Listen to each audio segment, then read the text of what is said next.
Hey Gamed, you know I usually focus on a lot of Android games here on the channel. It's a device I use, so I'm kind of tilted towards that genre of gaming. But I also know that some of you are iOS users. You may not make up the majority of my subscribers, but you are still a very much welcome part of the community. In fact, around this time last year, I dropped a video titled Offline Exclusive iOS Games that actually did pretty well. So in honor of that, we are doing it again. Today's list is all about the top 10 iOS exclusive games you won't find on the Android store.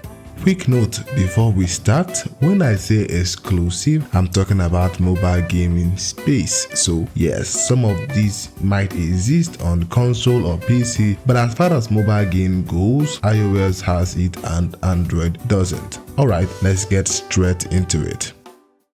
Begin the list, we've got Katamari Rolling Dice Live. Yeah, this one's got a long title, but if you are even mildly familiar with the Katamari series, you know exactly what I'm going on about. This Apple Arcade exclusive puts a fun twist on the classic formula. In Katamari games, you play as a tiny character who can roll up literally anything into a ball. The more you roll, the bigger your ball gets, as junk, random objects, and even stranger things stick to it. This time, the king has gone full live streamer with the prince as the star of the show. Viewers in the stream make special requests for items to add to your growing ball of chaos. Fulfill them and your audience grow, adding an interactive layer to the already quirky gameplay. I've heard great things about this series, though I'll admit I've never been deep into it myself. Personally, it looks like something that could get very repetitive, but for fans of the Katamari series with an iOS device, this is a unique, colorful exclusive worth checking out.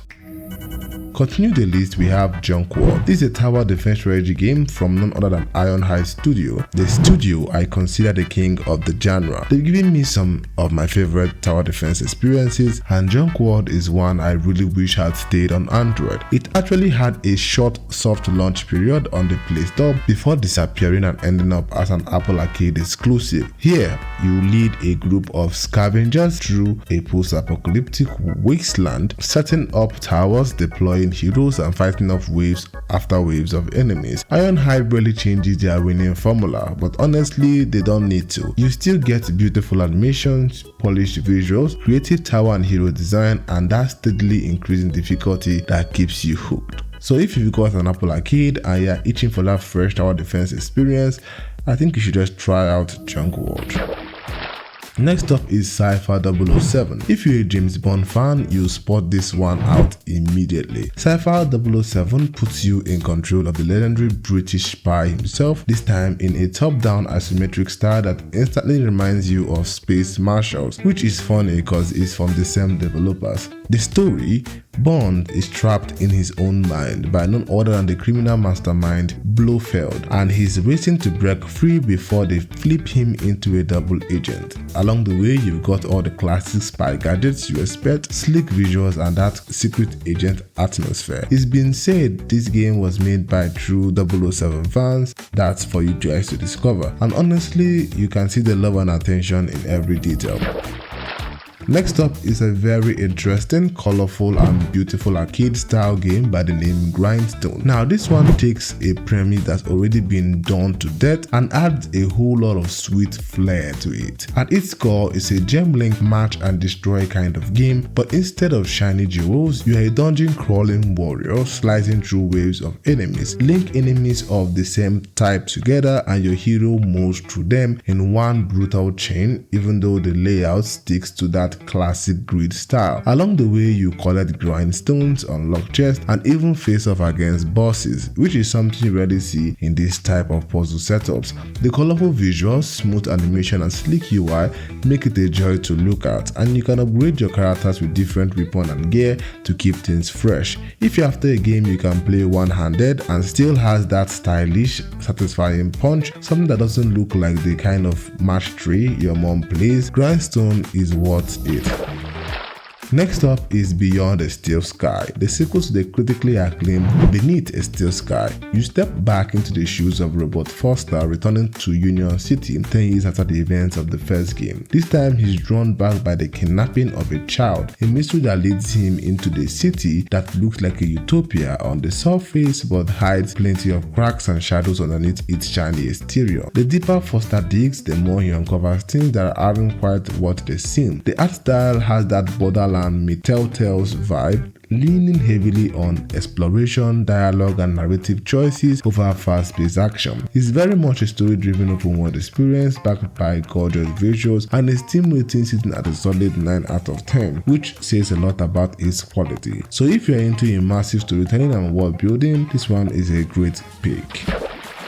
If there's one thing iOS does better than Android, is the quality of their exclusives. And Alba, a wildlife adventure which landed on Apple Arcade in 2020, is one of those gems. You play as Alba, a young British girl visiting her grandparents on a fictional island in Spain. When the mayor announces plans to turn part of the island into a hotel, Alba and her friends set out to protect the local wildlife by collecting signatures for a petition. The game has this warm, down-to-earth charm to it. You explore the island, snapping photos and cataloging creatures you discover, all while uncovering more about the island's ecosystem. Sure, Alba's main mission is to find a certain rare species, but it's the journey, the sights, the animals, and the friendship that really makes the game shine. It's colorful, wholesome, and undeniably beautiful. So if you're into that kind of relaxing, feel-good adventure that still carry a meaningful message, this is a solid 10 out of 10 because that's what Steam also calls it.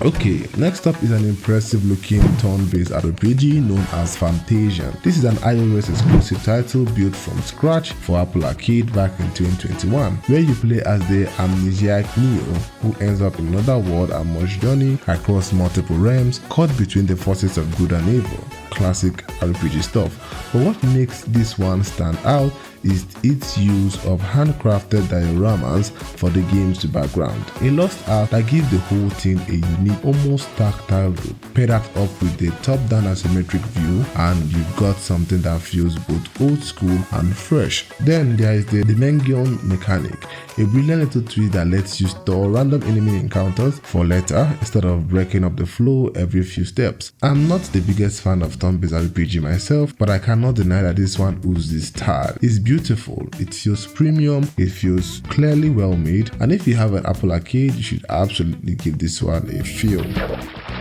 Okay, let's continue with a well-known roguelike, Faster Than Light, all the way back in 2012. This is a very popular roguelike, so I won't be spending much time explaining it. The premise is simple. You are a spaceship carrying valuable information from one sector to another while a fleet of rebels is chasing you down. Your job is to navigate through several sections of planetary systems, face encounter with enemy ship, destroy them, all while managing your crew, your energy, your supplies, addition of more crews, and upgrading of ship with the debris of your fallen foes. If you die along the way, you restart again, and the galaxies are randomly generated, which add that roguelike flair. This was around the time when roguelike were just starting to weave out their head, and Faster Than Light earned a lot of love in the community because of its bold take on a lot of things. I haven't personally played this one myself, but it has that tabletop aesthetic where you are controlling everything in real time, both the combat and decisions that you make. It has this intense twist I can't quite explain with words, but if you are curious to see how it plays out, you can check it out if you have an Apple Arcade. Okay, let's continue with The Binding of Isaac. This one is probably the oldest game on today's list and is a well-known roguelike where you play as Isaac, a young boy trying to escape his mother after she apparently hears from God that he needs to be sacrificed. In a panic, he flees into the basement only to find it crawling with monsters. The game carries that old school Zelda style aesthetic where you move from room to room, fighting bosses, collecting power-ups, and eventually facing your mother yourself. But if you die, you repeat the whole process. It's not a new game by any means. The Binding of Isaac is a well-established classic in the roguelike genre. So if you're into roguelikes and didn't know this was already available on iPhones, now you do. It's one of those must-play titles for fans of the genre. It's grim, it's weird, and it's endlessly replayable. Anything swiftly, we have I Am Your Beast, a high-octane first-person shooter drenched in bullet-time action. You step into the shoes of a covert spy betrayed by his own country, now facing waves of enemies sent to take him down. But you are no ordinary agent, you're a well-trained, unstoppable force cutting through the odds in pure cinematic fashion. This one dropped in 2025. While I might be a bit hazy on the final points of the story, I can tell you that this experience can be quite striking. The art style is bold, giving it a distinct personality. Imagine Max Payne colliding with Doom, with stylish gunfights, slow motion mayhem, intense gore, and a constant rush of adrenaline. If you're into that type of stuff, you want to check this one out. And with that, we are done with games that are exclusive to the iOS space. Which iOS game will you be playing? Are you an iPhone user or an Android user? Let me know in the comment section. Thanks for watching. This was a nice change of pace, but let me know what other video you want me to do in the comment section. It's your host Peter, and I will see you in the next one. I'm out too.